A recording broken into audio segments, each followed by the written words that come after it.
بسم الله الرحمن الرحيم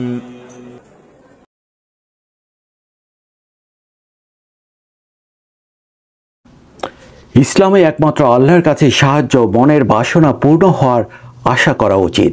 কোনো নির্দিষ্ট মসজিদ, কবর, পীর বা স্থান বিশেষের ক্ষমতার উপর ভরসা করা শিরক বা আল্লাহর সাথে অংশীদার স্থাপন হতে পারে।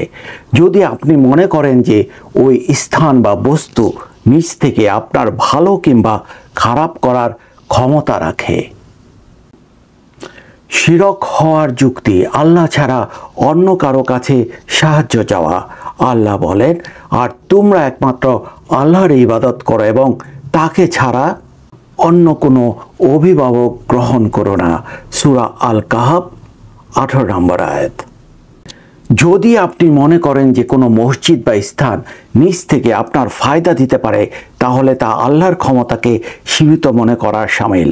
নাউজুবিল্লাহ। কোনো বস্তু বা স্থানকে মাধ্যম মনে করা, দান করা সওয়াবের কাজ, কিন্তু দানের বিনিময়ে কোনো স্থান বা ব্যক্তির মাধ্যমে মনোবাসনা পূর্ণ হবে, এই ধারণা ভুল। আমাদের মনে রাখা জরুরি যে সাহাবীরা নবীজি সাল্লাল্লাহু আলাইহি সাল্লামের জীবদ্দশায়ও সরাসরি আল্লাহর কাছে দোয়া করতেন, কোনো বিশেষ স্থান বা বস্তুর উপর ভরসা করতেন না। হাদিসের সতর্কতা। রাসূল সাল্লাল্লাহু আলাইহি সাল্লাম বলেছেন, দোয়া হলো ইবাদত। হাদিস নাম্বার 3247 তিরমিজি। অর্থাৎ দোয়া শুধুমাত্র আল্লাহর কাছেই করতে হয়। কখন এই ধারণা শিরক নয়।